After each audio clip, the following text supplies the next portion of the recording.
You are Locked On Coogs, your daily podcast on the Houston Cougars, part of the Locked On Podcast Network, your team every day. A little bit our buddies over at FanDuel. Cody. That's right, buddy.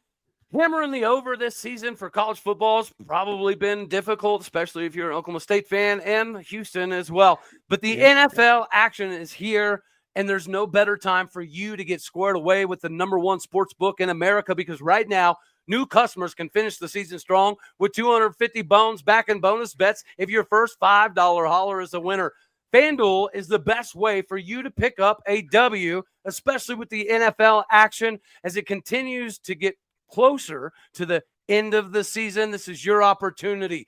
You know, as Cowboy fans, we've got to see what Tyreek Hill can continue to do. Tylan Wallace is going to make moves, and you need to take this opportunity to capitalize on your monetary gains. Make sure you go to FanDuel.com today. That is FanDuel.com. Go there today for your chance at 250 bones back in bonus bets with a $5 winner. Make every moment matter more with FanDuel, the official sportsbook partner of the NFL.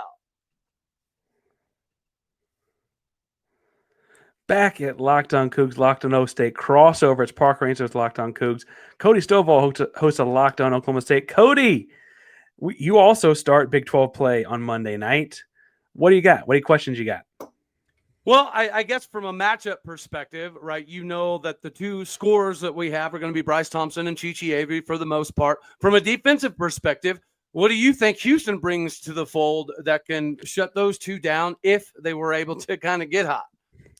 Houston's got really intensive ball pressure. It's not necessarily a whole bunch of sag and help side guys. Like you talk about closing off the driving lanes as much as it's just like a lot of guys that are really good at staying in front of the guy in front of them. And then frankly, Houston kind of prides itself on having they'll take a 6'8" big with a 7'2" wingspan before they take a 6'10" big most of the time. And it kind of makes for a lot of rangy defenders. And they play, frankly, a really high pace defense. And what's funny is they actually have inverse of Oklahoma State, right? We talk about the super quick shot clock and that kind of stuff. Houston actually has one of the slowest paces in America and drags things out. And while the styles makes fights could make for a fun game here, the truth is Houston's doing that because teams are taking that long in the shot clock to get a shot off a lot of the time. Really?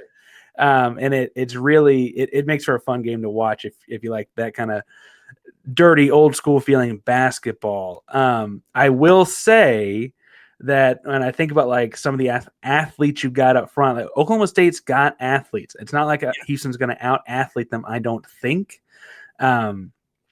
But I do think it's interesting. Both teams play three guards, and both teams like to play with some speed. Y'all go up and down a little bit more than Houston does, obviously. But I think it's going to be a fun matchup from that perspective. But like I said a second ago, you want to sock people in the face. Styles make fights, right? Styles make fights.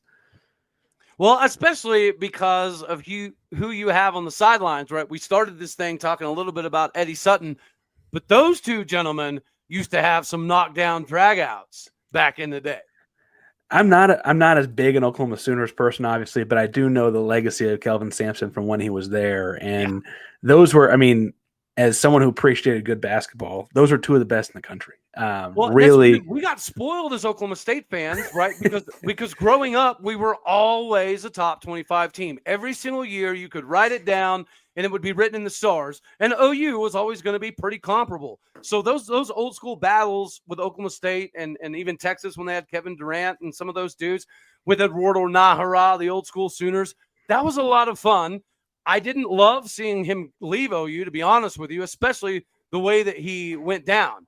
I did not want to see that, especially now what he did texting players is like so normal, right? The fact that he got kicked out of the university because he texted a recruit. Looking back at it, it's just the most preposterous thing in the world. But he got to go learn under Coach K for a lot of years at Duke, and I'm sure that helped him quite a bit as he's now back with Houston.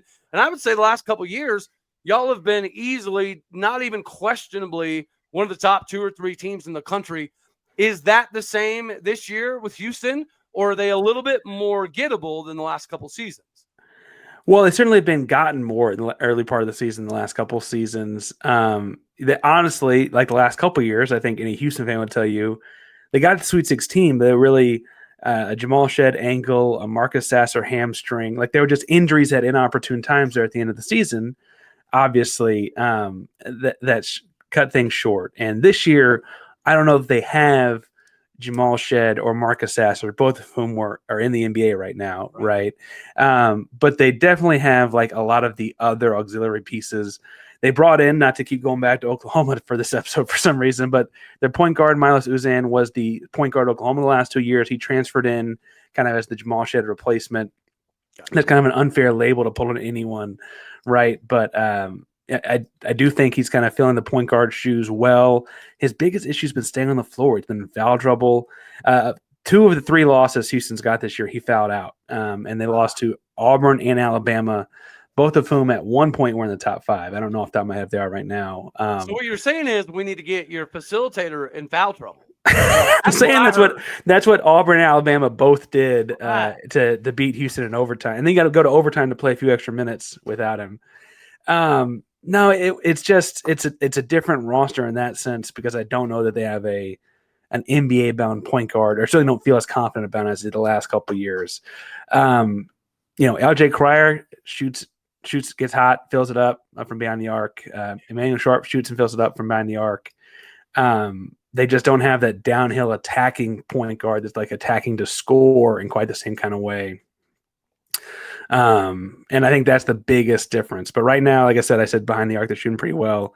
Both Sharp and Cryer shooting over 40% from behind the 3-point line, with Sharp at almost 50%. They're shooting really, really well. And so it's about, can you find ways to generate those guys shots? That's the biggest thing for Houston.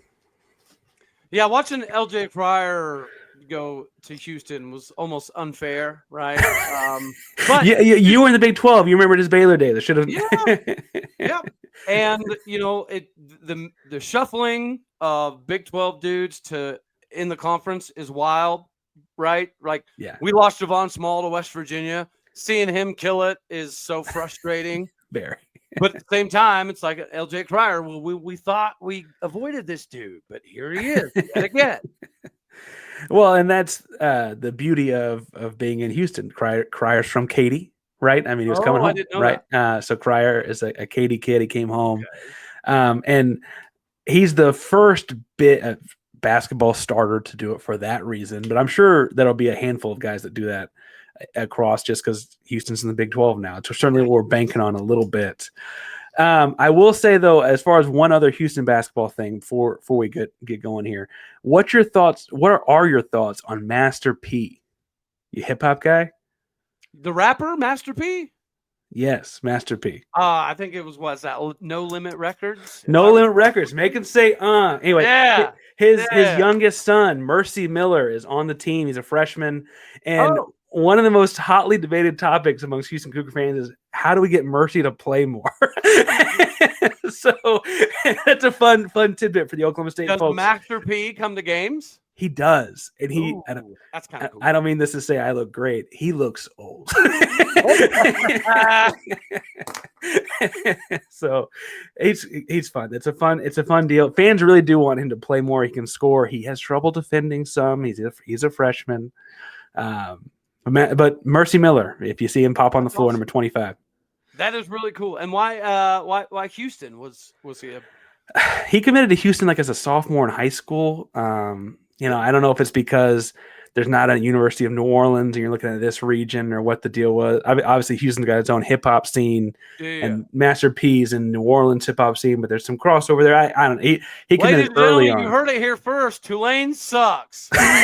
Parker Ainsworth. Good job, buddy. On that note, Cody, where can people find you? Do a lot more than just Oklahoma State. You also do football recruiting stuff, and you're always on the road. We're actually recording this earlier, a couple of days before the game, because you're on the road with recruiting stuff. Where can people find you and all the work you're doing these days? Yeah, obviously the Locked On Oklahoma State show. I do get to travel the country doing some 7-on-7 scouting, recruiting stuff, primarily with Prospect Sports, Epic Sports. And then I do get on Twitter, X, whatever you want to call it. That's how good my social media game is I still call it Twitter. I don't know if that's showing my age. But yeah, it's at Aldeo State on Twitter. I like to mix it up occasionally over there. The rest of the social media sites, like I have one, but I'd be lying to you if I said it would be advantageous to go explore it. I love the honesty there. Obviously, Locked On Cougs every day as well at Painsworth, Parker Ains with Painsworth 512. This has been a crossover leading into the opening of Big 12 play. The best conference of college basketball is back, and we're both very, very excited. Make sure to subscribe to both shows. You can lay us on Big 12 basketball each and every day. Thanks again, and go Cougs, Cody. Go Cougs. God bless. Go Pokes, buddy.